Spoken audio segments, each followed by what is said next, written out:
mengadakan seminar daring mengenai sistem transportasi di DKI Jakarta, perawatan sarana dan prasarananya. Selanjutnya saya akan memberikan kesempatan kepada Bapak Profesor Krisna yang dalam hal ini sebagai Ketua DPP DKI Jakarta untuk memberikan sambutan dan sekaligus membuka acara seminar kita hari ini. Pada Pak Prof. Krisna dipersilahkan. Assalamualaikum warahmatullahi wabarakatuh. Oke, pertama-tama sekali sudah tentu kita mengucap puji syukur kepada Allah Subhanahu wa taala. Alhamdulillah karena acara ini terselenggara pada hari ini. Pertama sekali juga saya ingin mengucapkan selamat datang kepada semua peserta ya, yang mungkin berupa anggota dari Intakindo secara nasional, seluruh DPP maupun khusus anggota dari DPP DKI, atau mungkin yang belum anggota, mudah-mudahan sekarang sudah mulai mengenal ya dengan Intakindo ini. Jadi Intakindo ini adalah suatu asosiasi profesi yang sebetulnya terbuka, konsultan apapun sebetulnya di Indonesia ya, tidak hanya konstruksi saja, tapi sekarang ini kebetulan adalah berkumpul adalah konsultan konstruksi, kita juga ada konsultan lingkungan, konsultan semacam di sini berkumpul, berasosiasi untuk kemudian kita untuk memajukan dunia tenaga ahli konsultan ini untuk masing-masing bidang. Pada kesempatan ini adalah di bidang konstruksi. Kemudian kepada para narasumber kami mengucapkan juga di sini kepada Bapak Dr. Insinyur Haris Muhammadun, APD MM IPM ya. Terima kasih Pak Haris sudah bersedia. Ini juga sebetulnya anggota dan juga pengurus ya dari Intakindo DKI yang sudah kita mungkin sudah beberapa mengenal ya. Beberapa yang lalu saya lihat di TV ya Bapak ya, wah sudah mulai masuk TV. Jadi sudah mulai menjadi selebritis. Pak Haris ini nanti akan berbicara mengenai TOD. Jadi Pak Haris ini memang sangat expert ya, sangat ahli dalam bidang transportasi ya, lalu lintas. Nah, termasuk salah satunya yang sedang dikembangkan di Indonesia yaitu masalah TOD, yaitu Transit Oriented Development ya. Jadi pembangunan yang berorientasi kepada penggunaan alat-alat transport publik ya, jadi tidak mengandalkan kepada transportasi pribadi seperti mobil dan motor ya. Nah, ini ada konsepnya nanti ya, akan dijelaskan apa itu TOD, kemudian bagaimana sudah diatur atau didorong oleh pemerintah untuk dikembangkan di Indonesia, dan juga sudah beberapa yang sudah jadi ya, beberapa tempat di Indonesia yang sudah berorientasi kepada TOD ini, dan sudah banyak master plan-nya juga di tempat-tempat lain, dan sudah tentu nanti sumbangan dari swasta untuk mengembangkan TOD lainnya yang memang sementara ini dianggap menjadi salah satu solusi dari pengembangan kota atau wilayah yang juga kemacetan lalu lintas ya, yang kalau kita sangat orientasi kepada kendaraan pribadi sudah tentu menjadi beban ya. Jalan raya harus dibuat sebanyak mungkin untuk transportasi pribadi. Nah, kemudian yang kedua narasumber ini adalah Dr. Insinyur Fauzi Fahimuddin, Master of Science ya. Nah, beliau ini juga sebetulnya anggota Intakindo sudah lama ya. Kemudian belakang ini kembali aktif, dan sementara ini kami juga sedang beliau menjadi ketua badan kejuruan khusus mengenai keahlian beliau adalah ahli jembatan sebetulnya. Beliau juga dosen di Politeknik Jakarta, tapi juga menjadi konsultan berbagai macam ya, baik pemerintah baik swasta itu memakai keahliannya. Dan salah satu yang sedang dikembangkan di Politeknik dan juga kami dari Intakindo tertarik untuk terus juga mengembangkan, dan makanya ini harus disosialisasikan dengan baik, yaitu bagaimana masalah perawatan jembatan ya, karena jembatan ini kan luar biasa jumlahnya, mungkin di seluruh Indonesia jutaan jembatan ya. Nah itu semuanya setelah dibangun, nah tentu harus didesain dengan baik, dibangun dengan baik. Nah setelah jadi sudah tentu tidak boleh didiamkan begitu saja, tapi harus dirawat.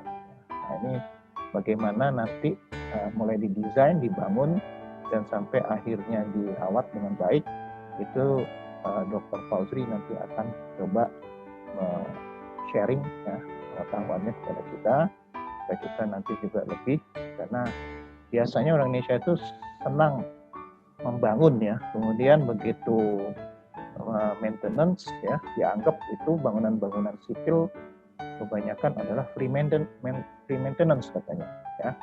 Nah, ini sudah tentu suatu pandangan yang perlu diluruskan ya.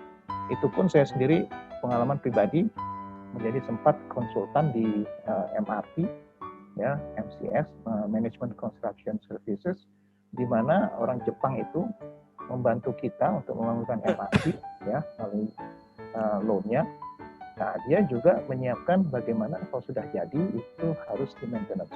Ini pada saat dibangun itu juga sudah dibuat konsep-konsep dan manual-manualnya ya. Dan saya waktu itu masuk sebagai ahli struktur. Nah, saya kaget juga suruh membuat manual bagaimana maintenance ya struktur MRT ini. Saya tanya kemana-mana ya, itu waktu itu belum ada itu. Dibilang free maintenance Pak, itu nggak usah di maintenance, itu kan free katanya Pak. Ternyata orang Jepang yang sebagai counterpart saya bilang kalau di Jepang itu ada namanya inspeksi harian, ada inspeksi mingguan, ada inspeksi bulanan, 3 bulanan, 6 bulanan, tahunan, 3 tahunan, itu ada manualnya apa yang harus diperiksa ya dari suatu struktur.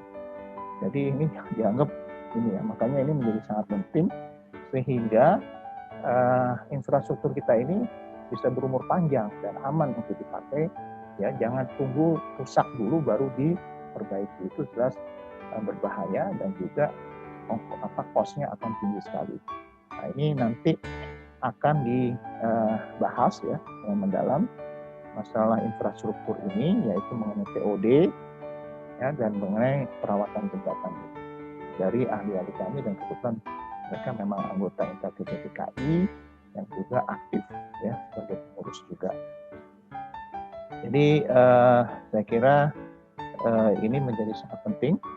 Nah, makanya bagi mereka yang baru mengenal Intakindo ya, baik Intakindo dimanapun berada maupun khususnya di Intakindo DKI ya, ini asosiasi yang sangat penting dan bisa kita saling sharing knowledge ya, saling asih asuh di antara kita untuk membagi, untuk meningkatkan keahlian kita masing-masing ya, di bidang kita masing-masing ya. Apalagi kepada para pengurus DPN di sini, Bapak Ketum, Bapak Sepum, Sekjen dari DPN, kemudian juga para pengurus, dan terutama juga tentu para peserta di sini.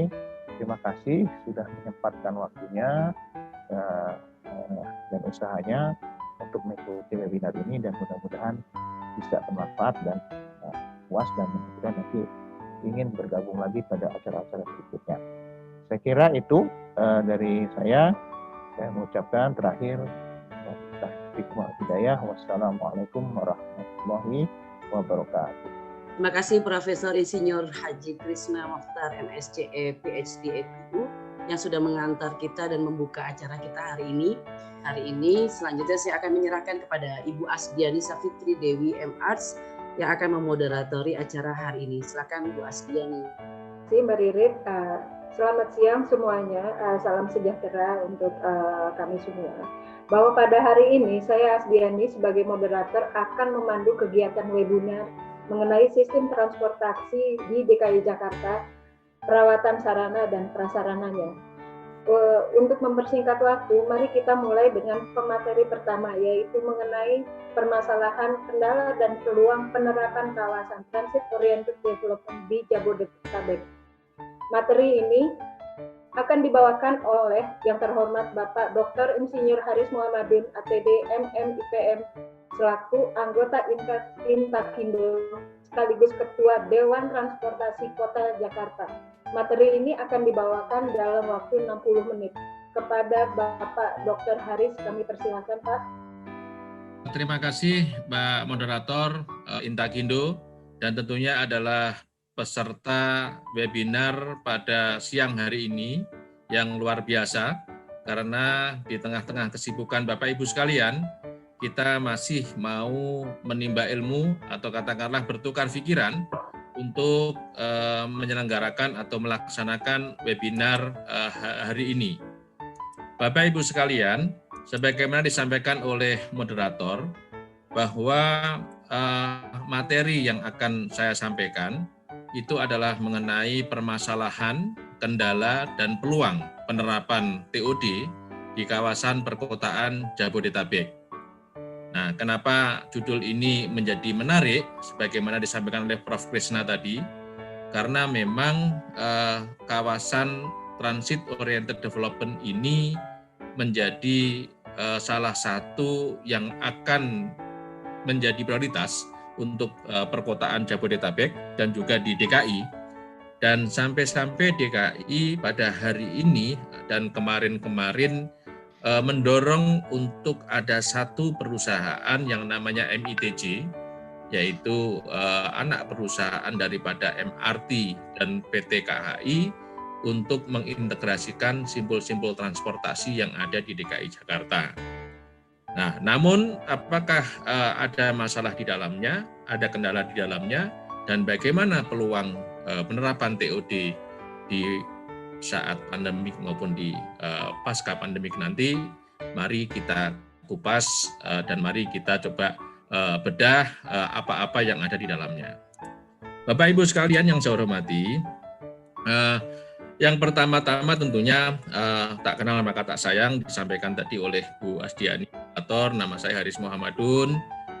Memang kami dari mulai mengenyam perguruan tinggi langsung pada terapan transportasi sampai dengan S3, kemudian juga di beberapa kegiatan selain daripada kegiatan utamanya adalah sebagai tenaga ahli konsultan, tapi juga aktif di beberapa pelaksanaan atau penyelenggaraan transportasi.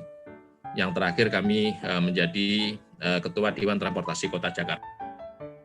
Nah, lanjut kepada materi, bahwa kita mengenal TOD tentunya adalah TOD yang dibawa oleh Kaltrup atau disosialisasikan atau ditemukan atau dikembangkan pada tahun 1993.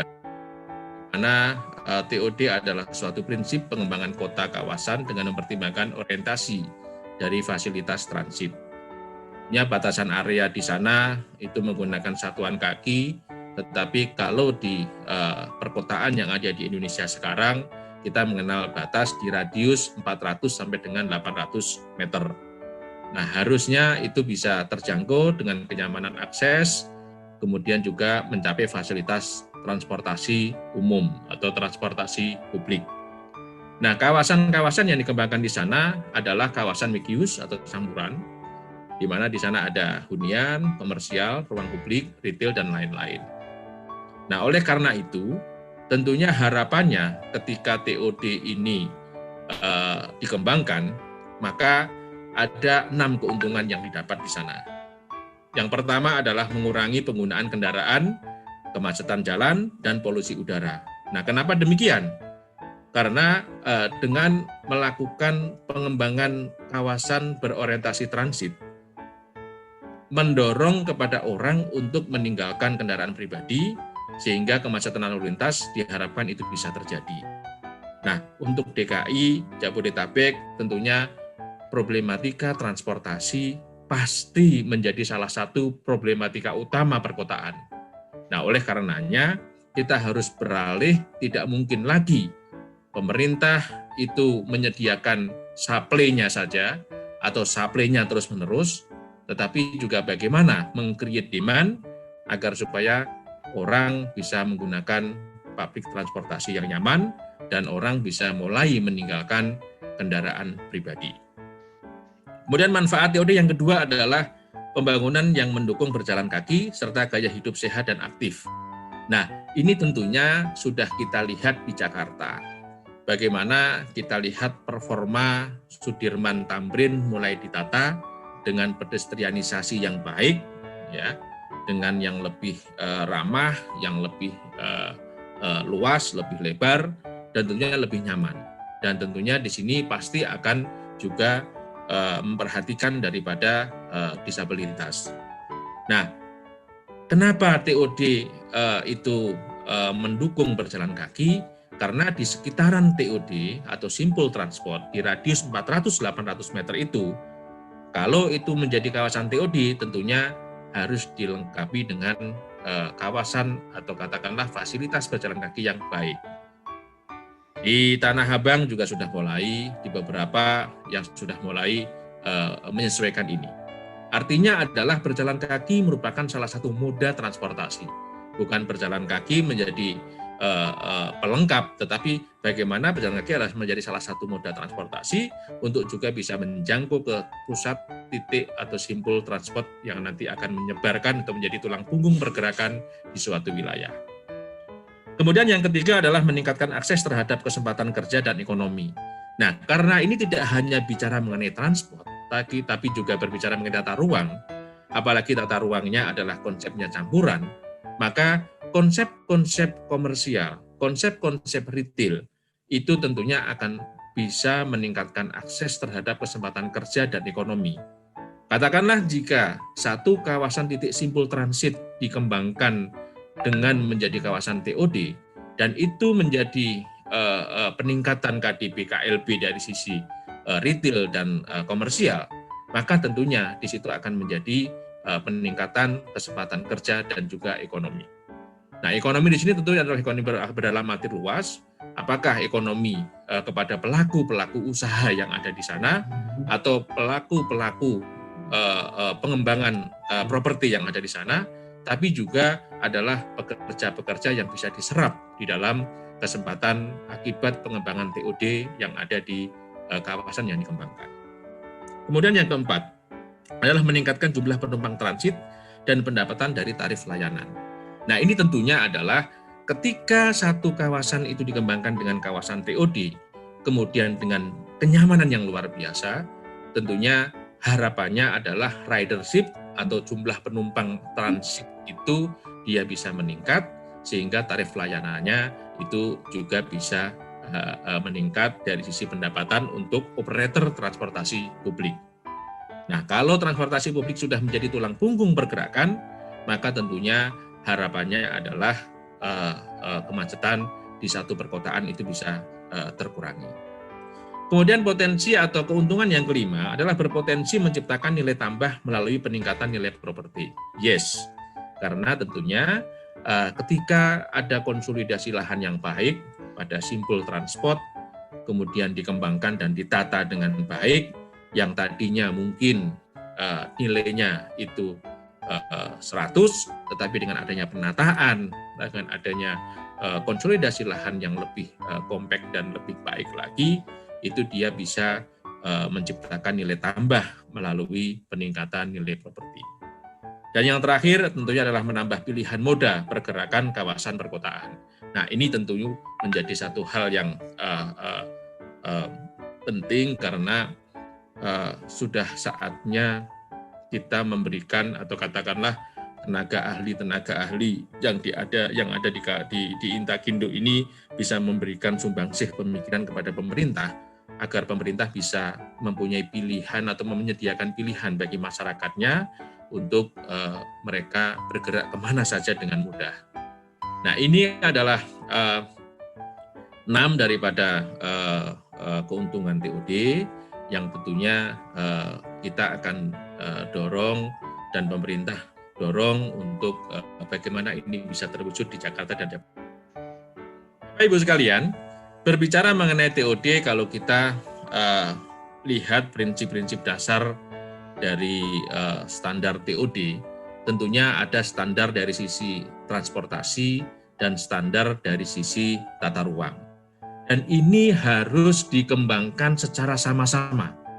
Nah, terkadang TOD yang hanya namanya TOD, tapi sejatinya bukan TOD. Karena dia hanya mengejar aspek-aspek nilai propertinya saja. Justru transportasinya ditinggalkan. Nah, kalau kita bicara TOD, maka yang pertama kali di garis bawahi adalah prasyarat terhadap transportasinya seperti apa. Nah, yang pertama prinsipnya adalah bagaimana kita bisa menyediakan infrastruktur jalan kaki dengan baik. Artinya ada jalur pejalan kakinya, ada penyeberang jalannya, kemudian juga ada muka blok yang baik, kemudian juga infrastruktur yang memang lengkap. Dan tentunya bicara fasilitas pejalan kaki, itu harus ramah terhadap cuaca panas maupun cuaca hujan.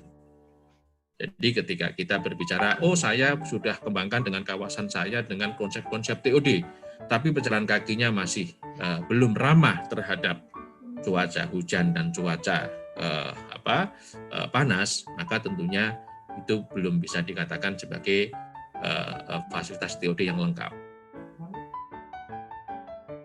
Kemudian kita bicara cycling. Nah, masa pandemik ini adalah momentum. Masa pandemik ini adalah momentum karena di dalam pelaksanaan kegiatan sehari-hari ternyata penggunaan sepeda ini meningkat dengan cepat, meningkat dengan signifikan. Nah, oleh karena itu tentunya bicara mengenai prinsip TOD, maka kalau kita merencanakan orientasi TOD, jadi radius dari 400 sampai dengan 800 meter itu juga harus difasilitasi dengan fasilitas sepeda. Nah, kenapa demikian? Karena Indonesia ini kenapa angkutan umum tidak menarik dan justru katakanlah angkutan para transit itu menjadi menarik, katakanlah Gojek, online, ojol, dan yang lain-lain, karena last mile dan first mile kita tidak beres. Nah, ketika di radius 400 sampai dengan 800 meter itu bisa diperbaiki dengan baik, dengan fasilitas sepeda yang nyaman, dengan fasilitas jalan kaki yang nyaman, maka tentunya jarak-jarak pendek ini akan bisa dijalankan atau digerakkan dengan moda sepeda maupun jalan kaki. Nah, selanjutnya tentunya adalah prinsip connectivity atau prinsipnya adalah bagaimana prinsip keterhubungan itu menjadi sangat penting dari simpul transit utama ke simpul transit lanjutan, kemudian dari sisi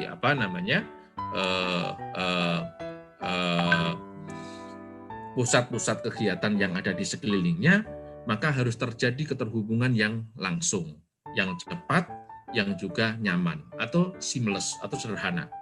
Nah, dengan demikian tentunya unsur-unsur itu harus terpenuhi. Nah, ketika misalnya tidak terintegrasi antara satu blok-blok yang ada di dalam kawasan transit, maka tentunya itu juga belum memenuhi syarat sebagai prasyarat transportasi di dalam konsep TOD. Nah, selanjutnya tentunya adalah bagaimana aspek angkutan umum itu menjadi salah satu pusat titik transit yang menjadi pusat kegiatan pergerakan dari kawasan TOD tersebut di radius 400 sampai dengan 800 meter. Jadi angkutan umum berkualitas tinggi dapat diakses dengan berjalan kaki dan sepeda, dan tentunya adalah angkutan lanjutan yang memadai. Nah, ini adalah aspek dari sisi transportasi. Nah, kemudian dari sisi tata ruang, tentunya di sini ada prinsip yang kelima adalah mix atau campuran. Jadi tata guna lahannya campuran, kemudian saling keterkaitan, dan itu dihubungkan dengan fasilitas-fasilitas pejalan kaki atau transit yang lebih baik. Kemudian dari sisi density-nya, kepadatannya, tentunya juga ada proporsional. Bagaimana kepadatan dari sisi residensialnya, kemudian dari sisi komersialnya, dan dari sisi bangunan-bangunan fasilitas transportasi yang bisa mengintegrasikan masing-masing kawasan tadi. Compact menjadi salah satu prasyarat dari sisi tata ruang karena harus compact, artinya proyek pembangunan terdapat di area perkotaan yang sudah berkembang, kemudian juga kenyamanan perjalanan di tengah kota juga menjadi salah satu pilihan mereka bertransportasi itu. Nah, kita lanjutkan bahwa sayangnya bahwa di dalam pelaksanaan TOD ini, di Indonesia ini masih minim aturan. Jadi minim aturan itu kalau saya menjelaskan mengenai TOD yang skala nasionalnya ya baru diatur satu, yaitu Peraturan Menteri ATR atau Kepala BPN nomor 16 tahun 2017 tentang pedoman pengembangan kawasan berorientasi transit. Ini yang skalanya adalah skala nasional. Kemudian yang skala DKI ada Peraturan Gubernur DKI Jakarta nomor 44 tahun 2017 tentang pengembangan kawasan transit oriented development. Kemudian ada skala BPTJ, ada Peraturan Kepala BPTJ, untuk skala Jabodetabek maksud saya, ada Peraturan Kepala BPTJ, itu Badan Pengelola Transportasi Jabodetabek nomor 377 tahun 2017 tentang pedoman teknis aspek-aspek transportasi dalam pengembangan kawasan TOD. Nah, jadi sekarang ini dalam pengembangan TOD ini kita hanya di backup dengan aturan-aturan ini. Artinya memang aturan tidak harus banyak, tetapi tentunya fasilitasi dari sisi kebijakan itu ketika ada hal yang lebih urgent dan lebih bisa menggigit untuk pelaksanaan TOD ini tentunya itu akan lebih baik. Nah, kemudian di Jabodetabek sendiri, rencana pengembangan kawasan TOD itu sudah masuk di dalam Peraturan Presiden nomor 55 tahun 2017 ini maksud saya, tentang Rencana Induk Transportasi Jabodetabek. Jadi di dalam Peraturan nomor 55 tahun 2018 ini, RITJ atau Rencana Induk Transportasi Jabodetabek itu sudah mempunyai IKU atau kinerja atau indikator kinerja utama. Salah satunya adalah bagaimana pergerakan orang dengan angkutan umum harus mencapai 60% dari total pergerakan orang. Artinya adalah sekarang kita tahu proporsi pergerakan orang dengan menggunakan angkutan umum itu masih lebih rendah daripada 60%. Di Jakarta masih sekitar 23 sampai dengan 25% lah itu. Kemudian di Jabodetabek lebih rendah lagi. Nah, harapannya tentunya ketika tulang punggung pergerakan ini bisa dilakukan oleh angkutan umum, makanya Jakarta merubah orientasinya dari yang tadinya pembangunan katakanlah jaringan tol gitu ya, tol dari mulai Jor 1, Jor 2, Jor 3 sampai Jor-Joran nggak akan bisa menampung kapasitinya kalau tidak diimbangi dengan transportasi publik. Nah, sekarang walaupun telat, alhamdulillah pemerintah kita sudah mulai melirik MRT sudah jalan, LRT sebentar lagi, dan yang kita lihat sehari-hari dengan penumpang yang maha besar atau yang katakanlah yang sangat besar, itu adalah komuter lain. Nah, itu bukti bahwa sebetulnya komuter lain ini adalah angkutan massal yang sangat efektif untuk bisa menggerakkan orang dengan massal, ya, tidak menggerakkan kendaraan dengan banyak itu, tapi bagaimana menggerakkan orang dengan massal. Nah, kemudian waktu perjalanan dari asal tujuan 1,5 pada jam puncak, ini harapannya. Kemudian yang ketiga kecepatan rata-rata 30 km per jam pada saat jam puncak. Ini sangat tidak mungkin ketika bisa kita lihat pada saat jam-jam puncak di hari sebelum pandemik gitu. Setelah pandemik pun ketika mendekati bulan-bulan Agustus September gitu, itu saya sempat beraudiensi dengan Polda Metro Jaya. CCTV-nya sudah mencatat bahwa pergerakan di jalan-jalan protokol DKI sudah 80% dari pergerakan pada bulan Februari. Nah, makanya waktu itu langsung buru-buru dilakukan dengan GAG dan yang lain-lain. Tujuannya untuk mengurangi perjalanan esensial, walaupun juga akhirnya dilepas lagi dengan adanya perpanjangan PSBB. Kemudian cakupan pelayanan angkutan umum di perkantoran perkotaan 80% dari perpanjang jalan, akses jalan kaki angkutan umum maksimum 500 meter. Nah, bicara 500 meter ini tentunya ini masih ya standarnya WHO atau standarnya World Bank itu 400 sampai dengan 500 meter. Tapi sebetulnya kalau untuk Jakarta atau untuk Indonesia 200 meter itu sudah dikatakan cukup jauh. Tapi kalau misalnya kita bisa membuat desain dengan experience yang baik, tentunya ini bisa didesain lah. Makanya saya tidak apa-apa Pak Prof, bahwa sekarang ini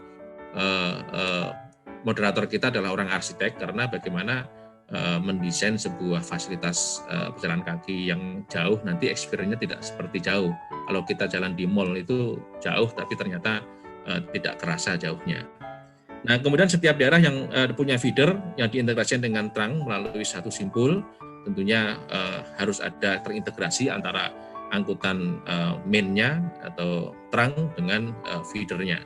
Termasuk simpul harus punya fasilitas pejalan kaki dan park and ride dengan jarak perpindahan antar moda maksimum 500 meter. Kemudian perpindahan moda dalam satu kali perjalanan maksimum 3 kali. Nah, ini harapannya indikator kinerja utama, dan di dalam peraturan Presiden nomor 55 tahun 2018 ini ada 9 pilar. Salah satunya adalah sistem transportasi terintegrasi di pilar kelima. Nah, oleh karena itu turunan daripada 9 pilar RITC ini ada 23 TOD kota dan ada 31 TOD subkota dan lingkungan yang sudah ditetapkan dalam Perpres 55 tahun 2018 dalam RITC.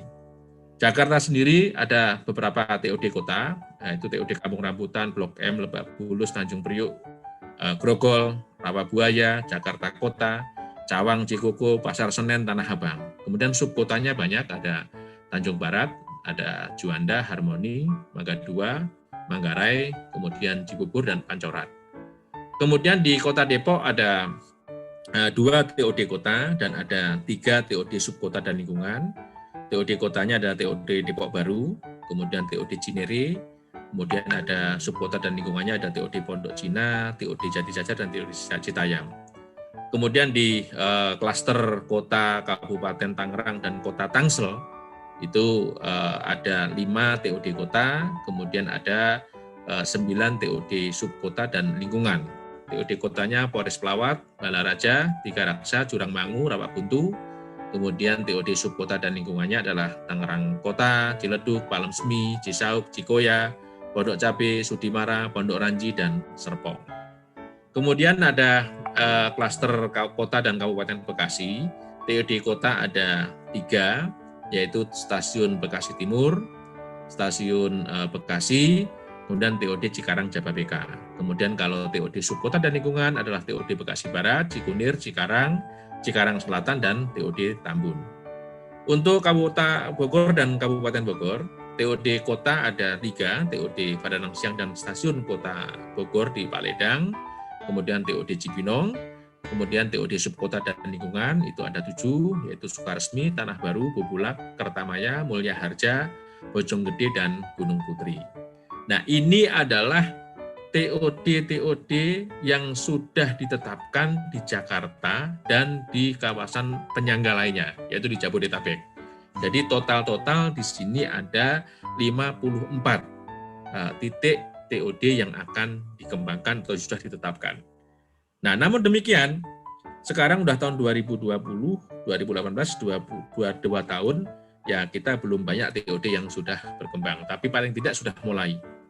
Nah, di sini ada salah satunya TOD Rawabuntu dengan pengembangan bekerja sama dengan PT KAI, juga ada Sinar ini.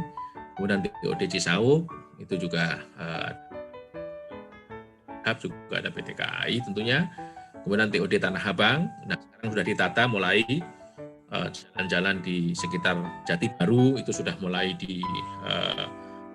dilebarkan trotoarnya, dibagusin trotoarnya, atau katakanlah fasilitas pejalan kakinya. Kemudian TOD Bekasi Barat itu juga melalui Adi Karya itu juga sedang dikembangkan. Nah, kemudian berangkat dari TOD yang memang terus digelurakan oleh pemerintah, maka ini paling terbaru.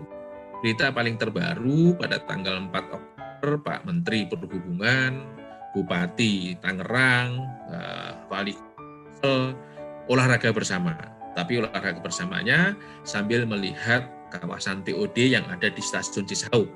Tentunya yang dikembangkan oleh Pak, utamanya adalah BSD atau Sinar Maslen, dan intermoda BSD kawasan TOD ini diacungi jempol oleh Pak Menteri, karena intermoda BSD ini komentarnya Pak Menteri malah justru terbaik di Indonesia.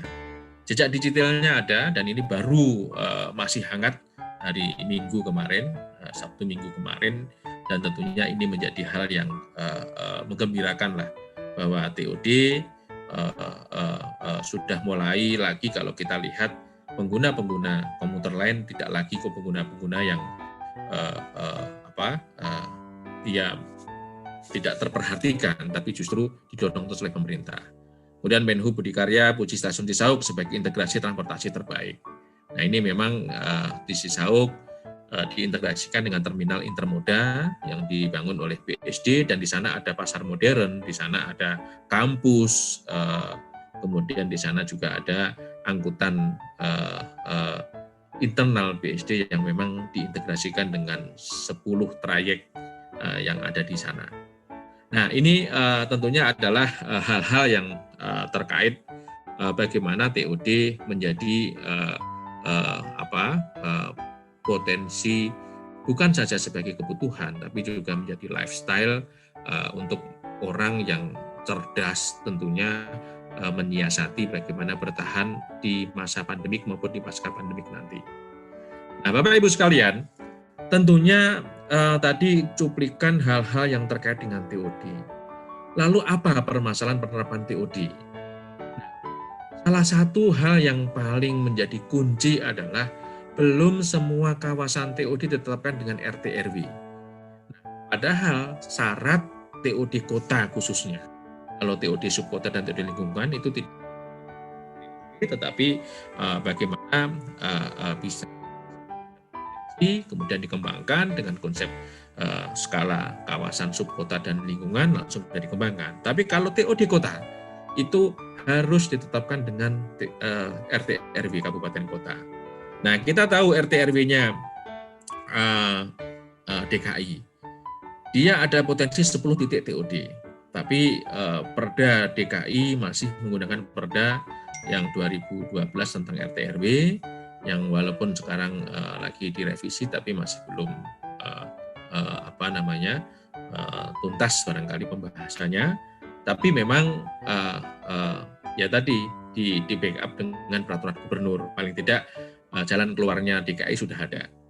Kemudian Depok ya masih menggunakan RT/RW yang juga 2012-2032, sekarang sudah revisi, dan memang juga sekarang dimasukkan juga TOD di sana. Nah, dari kesekian kabupaten kota, itu baru Perda Kota Tangsel nomor 9 tahun 2019 tentang RT/RW Kota Tangsel yang sudah mulai memasukkan TOD di wilayahnya, terutama TOD kota, untuk ditetapkan juga di dalam RT/RW. Termasuk Perda Kabupaten Bogor nomor 11 tahun 2016.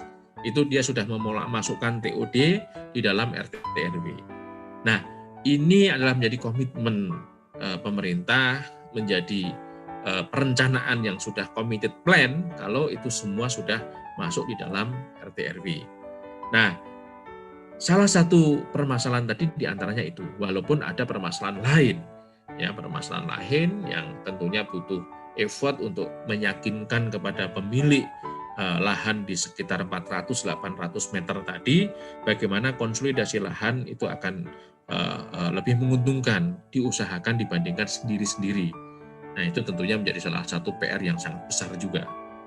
Nah, kemudian kendala penerapan TOD. Kalau tadi saya contohkan beberapa TOD yang tadi adalah karena kebetulan kawasan TOD tersebut ada pihak swasta atau institusi yang kuat yang bisa menjadi koordinator atau menjadi pengungkit. Nah, kalau kita lihat di 23 TOD kota dan 31 TOD subkota dan lingkungan yang akan dikembangkan, ternyata yang punya backup sebagai koordinator dan pengungkit karena ada pihak swasta yang kuat untuk melakukan pengembangan itu hanya di TOD kota 10 dari 23. Lumayan, 10 dari 23 itu adalah ya 50% masih kurang lah. TOD Blok M tentunya ada swasta yang kuat, TOD Lebak Bulus itu juga MRT sendiri juga mengupayakan itu, TOD Pasar Senen ada Jaya, TOD Tanah Abang, rencananya PP, kemudian TOD Tanjung Barat sudah jalan sekarang dengan Perumnas, kemudian Depok itu TOD Depok baru itu dengan Metro Strater itu juga sudah jalan, TOD Pondok Cina dengan Perumnas, kemudian kota Kabupaten Tangerang dan Tangsel ada TOD Tiga Raksa itu dengan Podomoro yang tadi, Jurang Mangu dengan PT Jaya Real Property atau Bintaro Jaya, Rawabuntu dengan Perumnas, kemudian TOD Cisauk dengan BSD yang tadi, Pondok Ranji kemarin juga baru di launching sama Pak Menhub, itu juga ada di area Bintaro Jaya. Kemudian di Bekasi ada TOD Cikarang Jababeka, tentunya menjadi backup untuk pengungkitnya ada. Kemudian TOD Badarang Siang, nah ini sebetulnya TOD Badarang Siang itu kemarin sudah mulai mau dikembangkan gitu, tetapi karena ada unsur-unsur politis akhirnya mundur. Kemudian TOD Gunung Putri itu ada grupnya Podomoro juga, Podomoro Goldview yang ada di sana. Nah tentunya ini salah satu kendala. Artinya adalah pemerintah harus jeli bagaimana bisa melakukan kerjasama atau strategi-strategi kerjasama yang baik kalau di sana tidak ada pihak swasta yang dominan atau yang kuat yang ada di 400-800 meter itu. Nah caranya gimana? Tentunya pasti ada caranya dan bisa dilakukan, tetapi harus dengan effort yang keras dan yang kuat lah. Bagaimana meyakinkan tadi konsolidasi lahan, kalau lahannya yang punya kecil-kecil dikonsolidasikan, kemudian ada koordinator di sana. Nah ini yang tentunya menjadi kendala-kendala penerapan TOD sekarang. TOD yang muncul tadi adalah TOD yang memang ada backup pengungkit dari institusi atau badan. Bapak Ibu sekalian, mari kita lihat peluangnya. Sebetulnya peluangnya seberapa besar sih sebetulnya kalau dinilai dengan rupiah, potensi integrasi tata itu bisa mengenerate tidak saja dari sisi transportasinya itu sendiri, tetapi ekonomi secara luas. Nah, saya sudah dengan tim ya di DTKJ ya, itu sudah menghitung untuk bagaimana sih kalau TOD subkota di Tanjung Barat itu dikembangkan, lalu potensi rupiahnya berapa sih gitu loh. Nah ini penting kenapa? Karena di masa pandemik ini dan ke depan, ya tentunya harus ada kreativitas pengembangan ekonomi. Pemerintah tidak hanya berpangku tangan dengan hanya mengandalkan pajak dan retribusi untuk pundi-pundi APBN maupun APBD-nya, tapi bagaimana meng-create kegiatan agar supaya ekonomi tetap bisa berjalan dengan basic ekonomi yang bisa secara luas dilaksanakan atau masyarakat menjadi pelaku aktif dalam pelaksanaan itu. Nah, salah satunya adalah TOD. Nah, ini adalah detail TOD subkota Tanjung Barat, ada berdasarkan RDT DKI, ada kawasan-kawasan RK, K3, K5, R9, dan yang lain-lain. Nah, kemudian dari sini ada potensi integrasi tata ruang pada simbol TOD subkota Stasiun Tanjung Barat. Artinya dari semua blok-blok yang ada, baik itu di Kecamatan Jakarta, 100 meter itu ada yang masuk wilayah Kecamatan, ada yang masuk ke wilayah Tanjung Barat. Di situ nanti kita sudah bisa identifikasi luas yang bisa berpotensi untuk dikembangkan, KDB-nya saat ini berapa, KLB saat ini berapa. Nah, begitu dia bisa dilakukan karena dikembangkan dengan TOD, maka tentunya akan ada bonus tata ruang. Bonus tata ruang itu yang transit development right gitu ya. Itu ada pengembangan KLB, pengembangan KDB yang kalau kita hitung dengan nilai NJOP 8 juta ya di area sana, maka potensi pengembangan TOD dari sisi bonus tata ruang ini ternyata ada 3,098 T. Artinya adalah untuk di stasiun kawasan Tanjung Barat saja dari sisi bonus tata ruang ya KDB KLB yang ada di sana itu nilainya bisa 3,0898 T. Nah, mari kita lihat dari sisi naming right, karena ya saya kemarin di salah satu diskusi juga FG daring yang disampaikan atau yang di DKI terkait dengan bagaimana upaya BUMD transportasi DKI Jakarta yang katakanlah subsidinya dikurangi 50% karena APBD DKI terkontraksi dengan adanya pandemik ini. Kemudian mereka tetap harus beroperasi walaupun subsidinya dipotong 50%, kemudian bagaimana juga dia harus melakukan pengoperasian dengan tetap, ya headway-nya tetap, hanya jumlah penumpangnya malah dikurangi, ada tambahan kos untuk protokol kesehatan. Nah, ada potensi-potensi non-fairbox, salah satunya adalah potensi naming right. Nah, artinya adalah ketika kawasan-kawasan TOD itu dikembangkan, kawasan-kawasan TOD itu ditata, maka simpul-simpul atau naming right atau penamaan atau hak penamaan simpul transportasi itu bisa dijual. Sebagai contoh, katakanlah stasiun BNI City, itu ada unsur bisnisnya, artinya naming right BNI City atau BNI, Bank BNI, itu membayar hak penamaan kepada PT KAI. Nah, termasuk juga yang sudah dilakukan di Lebak Bulus oleh MRT. Nah, ini kenapa? Karena di masa pandemik dan pasca pandemik itu nanti tentunya TOD kemudian naming right ini bisa di-create. Nah, kalau kita melakukan ini semua di semua moda transport, tentunya ini akan bisa lebih. Nah, naming right bisa dijual ke siapa saja. Kalau tadi bicara, oh ini sekarang masa pandemik. Nah, masa pandemik kan ada perusahaan-perusahaan yang diuntungkan.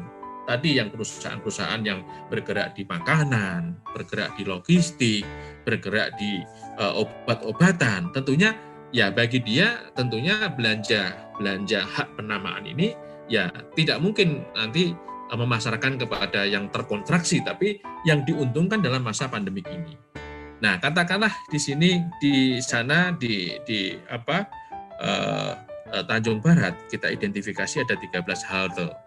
Oke, kalau 13 halte ini kita nggak usah benchmark-nya atau patok bandingnya adalah naming right di MRT. Naming right di MRT itu sekitar ya 25 miliar. Ya, anggaplah kalau di sana 10 miliar. Maka 13 halte yang ada di koridor 400 sampai dengan 800 meter yang ada di situ itu bisa dilakukan dengan katakanlah 13 kali dengan 10 miliar menjadi 130 miliar. Nah, ini potensi dari sisi naming right. Nah, oleh karena itu tentunya terakhir kami menyampaikan kepada kawan-kawan teman sejawat tenaga ahli konsultan Indonesia yang tergabung di Intakindo, kalau TOD di dalam Jakarta atau di Jabodetabek itu bisa terwujud, tentunya tidak hanya konsultan transport seperti saya, tapi konsultan-konsultan advertising, konsultan-konsultan lingkungan, konsultan tata ruang, arsitek, dan apapun yang kita punya disiplin ilmu, ini akan banyak hal tercipta dari TOD yang akan dikembangkan. Tentunya kami berharap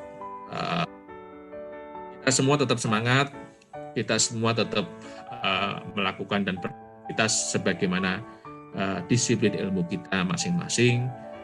Tentunya tema TOD ini menjadi sangat menarik untuk terus dorong agar supaya tadi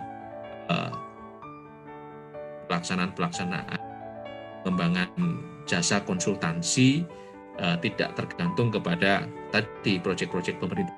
Bagaimana proyek-proyek ikutan dalam pengembangan TOD ini juga banyak.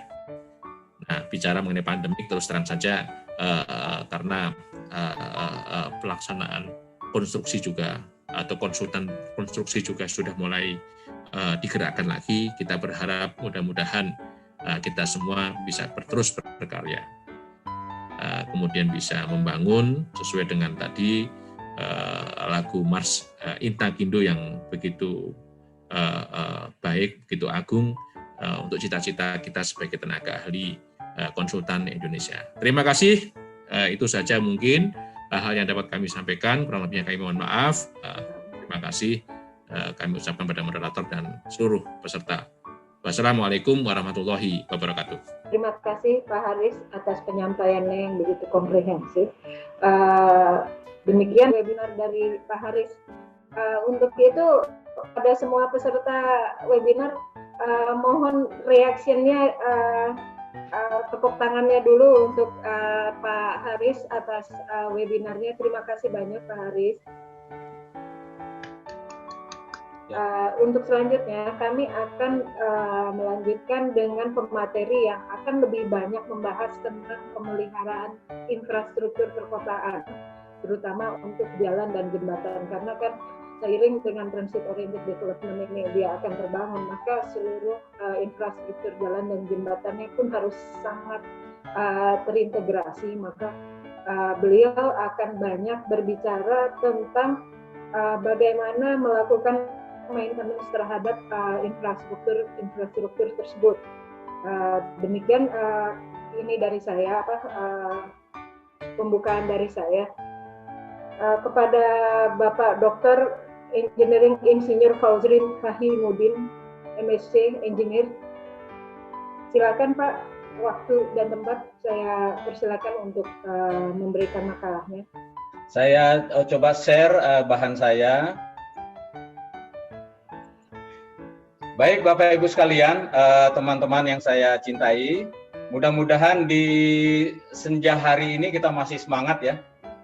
Terutama kita, saya coba ajak concern terhadap masalah-masalah yang menurut hemat saya agak terabaikan ya, agak terlewatkan lah begitu.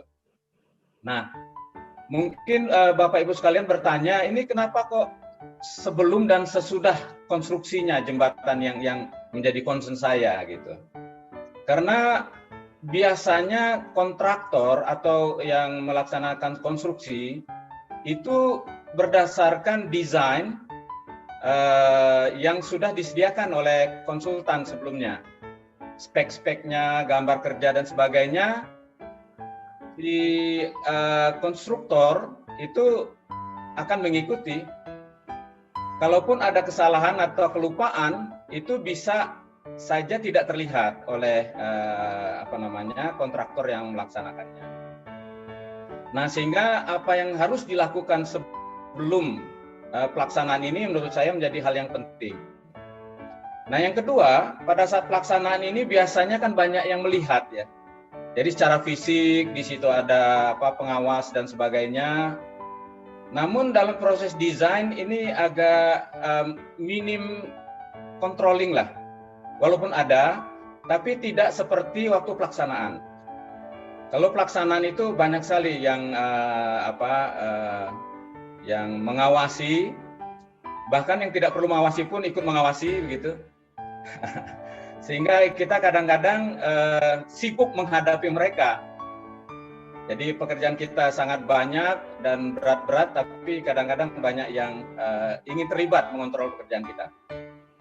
Nah, kemudian setelah jembatan selesai atau bangunan-bangunan kita selesai, biasanya ya seperti selesai pesta gitu ya, pulang ke rumah masing-masing, istirahat. Sebetulnya kita memulai suatu tanggung jawab besar terhadap bangunan itu. Jadi kalau misalnya proses perencanaan, perancangan sampai pelaksanaan itu katakanlah misalnya makan waktu 10 tahun, jembatan kita, bangunan kita ini akan melayani kita selama puluhan bahkan ratusan tahun. Nah, sementara banyak hal-hal yang mungkin agak terlupakan lah seperti itu. Nah, di layar ini saya coba perlihatkan bahwa secara sederhana suatu proses pembangunan itu, baik jembatan maupun jalan, ada studi-studi, sehingga kita mempunyai dasar untuk melakukan perencanaan, dan setelah mendapat kesepakatan, kita desain, kita rancang, dan kemudian kita konstruksi. Nah, kemudian bangunan tersebut siap melayani kepentingan kita sesuai dengan tujuan dari bangunan tersebut atau jembatan tersebut dibuat. Nah, Bapak Ibu sekalian, biasanya apa yang sering dilakukan, contohnya misalnya pengujian-pengujian material. Saya kebetulan sekarang ini mengepalai suatu laboratorium jembatan, di mana kami punya alat-alat uji material-material berat seperti uji fatigue, uji fracture toughness, dan sebagainya. Itu sering mengerjakan apa yang sebetulnya sudah dilakukan. Jembatannya sudah dibangun, ada yang sedang dibangun. Seandainya lah misalnya hasil uji saya merekomendasikan tidak layak, itu apa yang terjadi? Tentu akan rumit. Nah, namun itu kenyataan seperti itu. Nah, Bapak Ibu sekalian, kita juga banyak menyaksikan bahwa jembatan-jembatan banyak yang runtuh bahkan sebelum digunakan. Bahkan sebelum selesai, masih under construction. Ada yang baru sebentar, ada yang baru 10 tahun, dan banyak yang singkat-singkat sudah runtuh. Nah, sedangkan kita tahu bahwa investasi sangat besar ya pada pembangunan jembatan, dan tentunya akibat kegagalan pada jembatan tersebut akan terganggu seluruh aspek kehidupan. Dokter yang harusnya pergi ke rumah sakit karena harus melalui jembatan tersebut terpaksa muter atau bahkan tidak bisa ke rumah sakit. Begitu juga mungkin gubernur, bupati, dosen, usahawan, dan sebagainya sangat terganggu sekali. Bahkan kita tidak perlu bicara jembatan bentang panjang ya. Jembatan bentang pendek saja, misalnya katakanlah 2 meter, 5 meter. Kalau jembatan tersebut punya masalah dan tidak bisa dilewati, dampaknya besar sekali Bapak Ibu ya. Sangat besar sekali. Nah, sehingga kita tidak ingin itu terjadi pada saat jembatan sudah dipakai. Nah, sehingga perlu kita uji dulu sebelum kita rancang, sebelum kita desain apakah bahan yang akan kita pakai itu sangat layak untuk dipakai untuk jangka waktu yang sangat lama. Nah, kemudian juga banyak teman-teman sekalian, saya pernah diminta oleh Kementerian Pekerjaan Umum untuk menilai suatu jembatan yang akan diresmikan. Ternyata saya lihat pengelasannya itu sangat jelek sekali, sehingga otomatis dengan melihat las-lasannya secara visual saja tanpa diuji, itu sudah tidak mungkin direkomendasikan. Padahal tinggal hitungan bulan untuk dipakai karena menjelang Lebaran. Dengan berat hati ya saya demi keselamatan bersama, walaupun tentu ada yang akan keberatan, saya sampaikan bahwa rekomendasinya tidak bisa. Jadi pada awalnya sebelum itu didesain, kita tidak mengadakan survei. Kira-kira ada nggak expert atau welder yang qualified, dan juga untuk pekerjaan-pekerjaan lainnya. Nah, sehingga banyak kejadian-kejadian yang harusnya sudah diantisipasi sebelum bangunan tersebut dikonstruksi, bahkan sebelum didesain. Nah, kemudian setelah konstruksi, sangat banyak sekali jembatan yang mungkin nanti saya akan cerita beberapa catatan di beberapa belahan dunia bahwa jembatan itu ternyata banyak runtuh karena kelemahan pada perawatan. Nah, akibat lemahnya perawatan, misalnya terjadi suatu karat. Nah, karat ini akan menjadi inisiasi terjadinya fatigue. Nanti insya Allah saya akan cerita agak banyak tentang fatigue ini. Fatigue ini adalah kelelahan akibat fluctuation load, di mana jembatan ini akan mengalami fluctuation load. Di mana kehancuran atau keruntuhan tersebut bisa terjadi jauh di bawah tegangan izinnya. Jadi kalau jembatan kita menggunakan bahan katakanlah baja SM570, yield stressnya 460 megapascal. Katakanlah kita menggunakan tegangan izin dengan faktor keamanan 2. 460 bagi 2 masih 230. Ternyata baja tersebut bisa putus jauh di bawah 200 megapascal. Jadi faktor keamanan 2 yang kita gunakan tadi ternyata tidak aman Bapak Ibu sekalian. Nah, sehingga kita harus hati-hati sekali bagaimana kita mengantisipasi apa yang harus kita lakukan sebelum dan juga setelah bangunan selesai. Ini yang dari Mas Riki ya, karena saya nggak bisa klik tadi. Ya, terima kasih. Saya kebetulan beruntung ya mendapatkan referensi dari Wikipedia. Relatif lengkap dan bisa memberikan gambaran apa yang terjadi pada jembatan-jembatan yang mengalami keruntuhan di dunia ini. Mulai dari tahun 300-an sampai tahun 2020. Terrecord di sana, sehingga kita bisa mengambil kesimpulan. Nah, contoh ini, di Roma itu tahun 3012 sudah ada jembatan yang runtuh. Tentunya dengan teknologi, kemajuan iptek dan sebagainya, kita betul-betul berharap di tahun milenial ini ya tidak ada lagi yang terjadi ya keruntuhan-keruntuhan yang fatal. Namun ternyata ya seperti ada satu jembatan kita, kebanggaan kita ya runtuh di zaman milenial ini. Nah, ini contohnya bagaimana kita mengantisipasi kalau terjadi keributan atau perperangan lah. Nah, biasanya ya mungkin dari strategi keamanan dan sebagainya, perperangan, jembatan itu menjadi sasaran untuk dihancurkan. Nah, apakah kita juga melihat hal seperti ini? Sebagusnya tidak ya. Seperti ada perlindungan terhadap perawat misalnya. Perawat itu tidak boleh ditembak pada saat perperangan. Nah, harusnya jembatan juga tidak boleh diruntuhkan ya pada saat perperangan.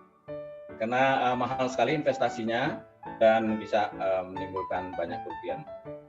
Terus, nah ini pentingnya monitoring Bapak Ibu ya.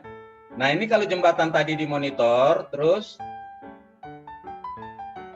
nah kalau jembatan itu dimonitor karena dia mengalami perubahan-perubahan akibat cuaca, akibat ya macam-macam tadi, ada karat dan sebagainya, kita bisa mengetahui apa kelanjutan yang terjadi masih dalam rangka dalam batas lendutan yang diizinkan. Nah, ini kita bisa monitor dari detik ke detik Bapak Ibu. Detik ke detik. Jadi kalau misalnya jembatan kita katakanlah nilai misalnya 5 triliun, kita menggunakan alat monitoring ini sekitar ya katakanlah 15 miliar, ya mungkin tidak seberapa. Dan bahkan alat-alat ini bisa digunakan berulang-ulang, jadi tidak harus menempel pada jembatan. Nah, alhamdulillah Bapak Ibu sekalian, saya juga di lab saya punya instrumen-instrumen ini lengkap. Silakan nanti kalau main-main, Bu Dian, saya undang ya, silakan. Jadi kita punya instrumen-instrumen lengkap sekali untuk mengukur lendutan, untuk mengukur getaran, kemiringan, termasuk suhu dan sebagainya ya, lengkap sekali. Kita punya GPS-nya dan sebagainya.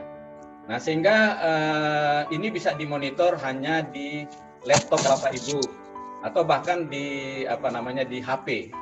Ya, jadi teknologi sekarang sudah sangat memudahkan kita. Terus, nah kira-kira seperti ini ya. Jadi kita bisa setting sehingga terjadi alarm. Tapi alarmnya jangan udah runtuh ya Bapak Ibu ya. Jadi kalau sudah mendekati misalnya lendutan izin, katakan lendutan izinnya misalnya 5 mili. Kalau bisa 3 mili alarm udah bunyi. Jadi ya kita cepat mengantisipasi, karena apabila terjadi micro cracking tadi, ya kita sudah tidak bisa berbuat terlalu banyak. Terus Bapak Ibu, nah ini instrumen-instrumen monitoring, saya ingin memperlihatkan aja selintas terus Mas. Nah ini di attach ya, ditempel di bagian-bagian yang kita ingin lihat performanya. Nah itu ada anemometer, kecepatan angin, akselerometer, temperature sensor, dan semuanya itu kita gunakan. Nah ini alhamdulillah Bapak Ibu, kalau ingin melihat bagaimana realnya, datang ke lab saya, insya Allah ada di Depok ya. Nah ini ada yang bisa kita tempel di kabelnya, dan kita bisa melihat apa yang terjadi pada kabel tersebut. Terus, nah ini juga kita bisa lihat getaran dari jembatan kita dengan hanya menempel alat yang sederhana ini di cross beam kita atau di mana yang kita inginkan. Jadi nggak terlalu mahal Bapak Ibu ya. Terus, nah ini juga untuk termosensor ya. Jadi kadang-kadang ada batas-batas suhu yang harus kita jaga. Ya misalnya korosi ya. Korosi itu hanya terjadi pada udara lembab. Jadi ya nanti mungkin ahli-ahli korosi akan merekomendasi berapa suhu yang boleh terjadi di daerah tersebut. Terutama Bapak Ibu ya, kalau misalnya kita punya anchor untuk cable stay, di daerah anchor itu sangat sensitif terjadi karat dan terjadi keruntuhan. Nah sehingga di daerah sana suhunya harus dijaga. Tidak boleh terjadi kelembaban yang menimbulkan karat. Terus Bapak Ibu sekalian, nah ini juga ya kita attach sensor di pilon di atas ya maupun di deck ya. Nah, kita bisa lihat getaran yang terjadi. Terus, nah ini juga kita bisa attach ya di bagian-bagian tertentu. Alatnya sederhana ya Bapak Ibu ya, sangat sederhana sekali. Kita hubungkan dengan software yang ada di laptop kita. Nanti kita bisa distribusi ke pihak-pihak yang memerlukan. Terus, nah ini displacement sensor ya, displacement meter. Ini sederhana sekali ya, seperti yoyo ya. Ini harganya juga nggak terlalu mahal. Jadi kalau dia misalnya bergerak, dia akan memberi sinyal kepada kita berapa pergerakannya, baik arah horizontal, longitudinal maupun vertikal. Nah, seperti kasus di Kukar, sebetulnya dengan alat sederhana ini kita sudah bisa mengetahui. Ya, tapi waktu itu mungkin kita memang belum mengenal, termasuk saya juga baru mengenal beberapa tahun yang lalu. Nah, jadi alat sederhana ini kalau kita gunakan, kita bisa menyelamatkan aset yang sekian triliun ya Bapak Ibu sekalian. Terus, nah ini gimana transmission dari di data. Ya menggunakan teknologi. Di sini banyak orang elektronika Bapak Ibu ya. Jadi kita sipil ya memang harus banyak sahabat sekarang ya. Orang elektronika, ahli karat dan sebagainya. Terus, nah ini kesimpulannya Bapak Ibu ya. Jadi karena jembatan tersebut kita ingin selamat, sehingga pada awal kita merancang itu harus sudah kita kumpulkan data-data yang kira-kira bisa memprediksi kondisi beban-beban yang akan terjadi. Ya termasuk tsunami, gempa, dan sebagainya itu sudah harus lengkap. Dan itu harus masuk dalam perhitungan kita waktu kita merancang. Dan kemudian perlu diuji ya Bapak Ibu sekalian ya, termasuk kuat fatigue, termasuk bila perlu kita perlu menggunakan terowongan angin ya, wind tunnel. Ya karena tingkah laku dari angin di sekitar tersebut bisa kita ketahui bagaimana dampaknya terhadap bangunan kita. Nah kemudian Bapak Ibu ya yang memprihatinkan kita bahwa peranan asosiasi, perguruan tinggi dan instansi ini sangat besar, tapi belum terjadi belum terjadi keakraban lah. belum terjadi keakraban antara asosiasi, perguruan tinggi, dan instansi. Mudah-mudahan Prof. Krisna bisa kita ini lebih mesra, Prof. Jadi antara perguruan tinggi, asosiasi, dan instansi ini ya saling bergandengan lah. Karena sumber daya manusia itu ya semua punya keunggulan-keunggulannya. Kalau dirangkul menjadi satu, kita kuat sekali, Prof. Kita kuat sekali. Ya seperti di Jepang ini sudah lama ya. Jadi antara pemerintah, perguruan tinggi, asosiasi, fabrikator itu sangat intim sekali ya. Sangat ini. Nah, yang kedua, sekarang ini kita mungkin sudah harus melengkapi lah jembatan kita dengan structural health monitoring system ini. Baik yang di-attach langsung maupun yang bisa kita gunakan sesaat. Jadi tidak harus ada di sana terus. Dan ini referensi-referensi Bapak Ibu yang bisa dibaca, yang mudah-mudahan presentasi yang sangat singkat ini bisa dilanjutkan nanti dengan kita kaji sendiri-sendiri. Demikian Bu Moderator, terima kasih. Assalamualaikum warahmatullahi wabarakatuh. Pak Fauzri, ini dengan demikian selesai sudah sesi dari pembicara. Terima kasih banyak Pak atas penyampaiannya dan seluruh makalahnya kepada kami. Kepada seluruh peserta webinar, silakan reaksinya raise hand sebagai pernyataan terima kasih kami kepada Pak Fauzri Faimuddin. Makasih banyak ya Pak. Nah, dan kini sebagai penutup kami dari moderator akan menyerahkan ini mic-nya ke Mbak Ririt. Silakan Mbak Ririt sebagai MC. Terima kasih.